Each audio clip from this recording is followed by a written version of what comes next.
भाई और बहनों, एनडीए का यही ट्रैक रिकॉर्ड आज बिहार के जन जन को आश्वस्त करने वाला है। ये सामने आप देख रहे होंगे तेजस्वी यादव जो है वो यहाँ पर रैली में पहुँच चुके हैं।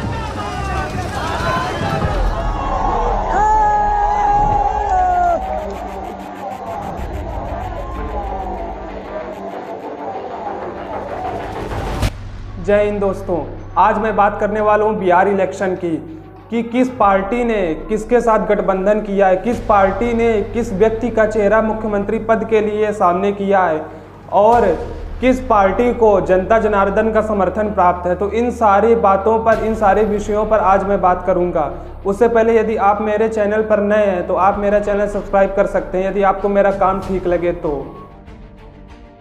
सबसे पहले समझते हैं कि बिहार में मुख्य तौर पर कितनी पार्टी हैं। मुख्य तौर पर 5 पार्टी हैं। पहली आरजेडी, राष्ट्रीय जनता दल, जिसे लालू प्रसाद यादव जी के बेटे तेजस्वी यादव जी लीड कर रहे हैं 2020 में। और दूसरी पार्टी है जेडीयू, जनता दल, जिसे 2020 में नीतीश कुमार जी लीड कर रहे हैं। और तीसरी पार्टी है एलजेपी, लोक जनशक्ति पार्टी, जिसे रामविलास पासवान जी के बेटे चिराग पासवान जी लीड कर रहे हैं 2020 में। और 2 नेशनल पार्टी है, राष्ट्रीय पार्टी, बीजेपी और कांग्रेस। तो ये 5 पार्टी कुल मिलाकर चुनाव लड़ रही है बिहार इलेक्शन, मतलब बिहार में। अब समझते हैं कि कौन सी पार्टी किसके साथ मिलकर चुनाव लड़ रही है।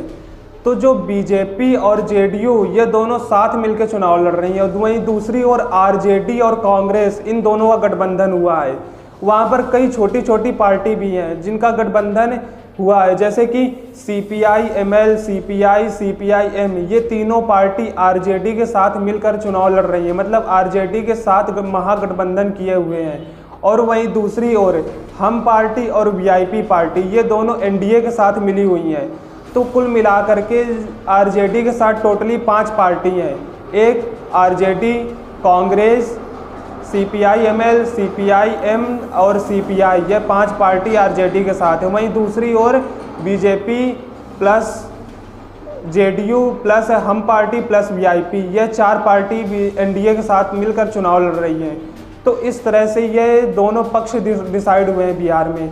और ये दोनों पक्ष 243 विधानसभा सीटों पर चुनाव लड़ेंगे, जिसमें से बीजेपी की तरफ से जेडीयू के नीतीश कुमार जी का चेहरा सामने किया गया है सीएम पद के लिए। वहीं दूसरी ओर आरजेडी के तेजस्वी यादव जी सामने हैं सीएम पद के लिए।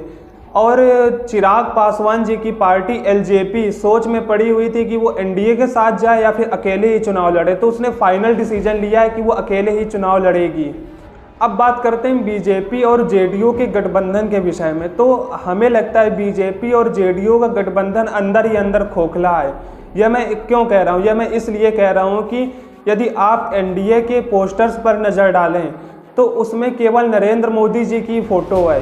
तो इसका मतलब साफ है कि यदि एनडीए ने नीतीश कुमार जी का चेहरा सामने किया है सीएम पद के लिए, तो वो केवल मोदी जी की फ़ोटो क्यों लगाए हुए हैं अपने पोस्टर्स पे? नीतीश कुमार जी की भी फ़ोटो लगानी चाहिए थी उनको, लेकिन उसने ऐसा नहीं किया।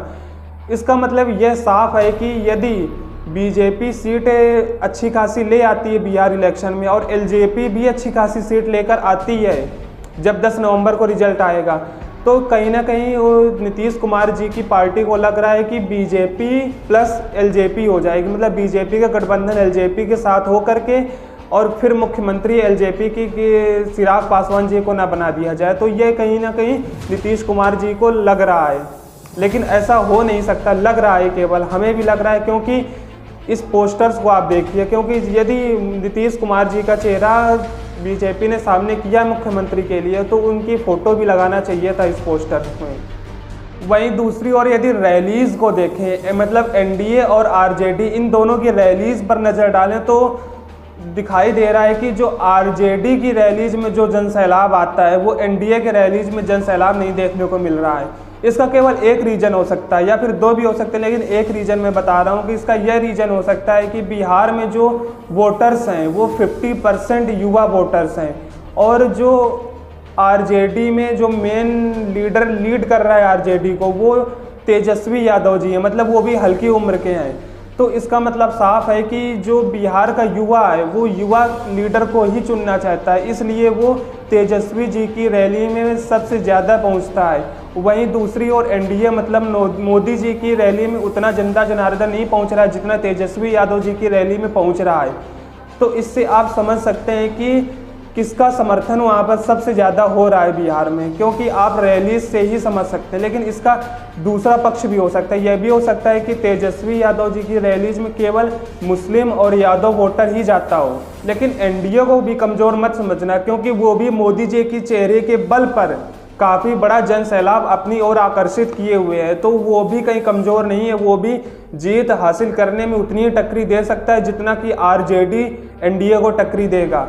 तो अब इन दोनों के बीच चुनाव हो रहा है। अब देखते हैं कि 10 नवंबर के इस रिजल्ट में कौन सा पक्ष जीतता है। लेकिन यदि ग्राउंड एनालिसिस करें, यदि ग्राउंड की बात करें, तो वहाँ पर काफ़ी लोगों से बात करने के बाद ये मालूम चलता है कि वहाँ पर जो जनता है, जो ग्राउंड की जनता है, तो वो आरजेडी के साथ सबसे ज़्यादा दिखाई दे रही है। वहीं एनडीए के साथ इतनी जनता नहीं दिखाई दे रही। भले रैली में कोई भी निष्कर्ष निकलता हो, लेकिन जो ग्राउंड एनालिसिस किया गया है तो उसमें आरजेडी के साथ ज़्यादा जनता दिखाई दे रही है।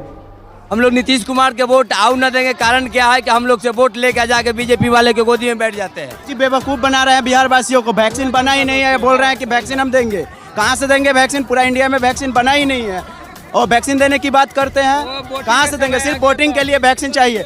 ये बिहारी इतना बेवकूफ़ अब नहीं रह गया है। जो यदि आरजेडी के पोस्टर्स को देखें तो उसमें यह देखने को मिल रहा है कि आरजेडी के पोस्टर्स में तेजस्वी यादव जी ने अपने पिताजी का चेहरा नहीं लगाया हुआ है। मतलब कि उन्होंने अपने पिताजी की फ़ोटो अपने पोस्टर्स पे नहीं लगाई है। इसका केवल एक मतलब हो सकता है कि शायद तेजस्वी यादव जी भी अपने पिताजी के 15 साल के जंगल राज से नाखुश थे, तो शायद इसीलिए उन्होंने अपने पिताजी का चेहरा अपने पोस्टर्स पे इस्तेमाल नहीं किया है, क्योंकि वो नाखुश थे पिताजी के अपने 15 साल के जंगल राज से। तो यह है पूरा बिहार के चुनाव का एनालिसिस, यह है पूरा विश्लेषण बिहार के चुनाव का। अब देखते हैं कि 10 नवंबर के इस रिजल्ट में किसकी जीत होती है। और सबसे बड़ी बात यह है कि यदि एनडीए की सरकार बनी वहाँ पर, यदि एनडीए पार्टी जीती वहाँ पर, मतलब कि बीजेपी ने जीत हासिल की वहाँ पर, तो किसे मुख्यमंत्री बनाया जाएगा वहाँ पर? बीजेपी किस व्यक्ति को मुख्यमंत्री बनाएगी वहाँ पर? तो यह सबसे बड़ी बात, यह सबसे बड़ा प्रश्न है वहाँ बिहार के इलेक्शन में। तो यदि आपको यह वीडियो अच्छा लगा हो तो आप इस वीडियो को अपने दोस्तों में शेयर कर सकते हैं। यदि आपको मेरा काम ठीक लगा हो तो आप मेरे चैनल को सब्सक्राइब कर सकते हैं।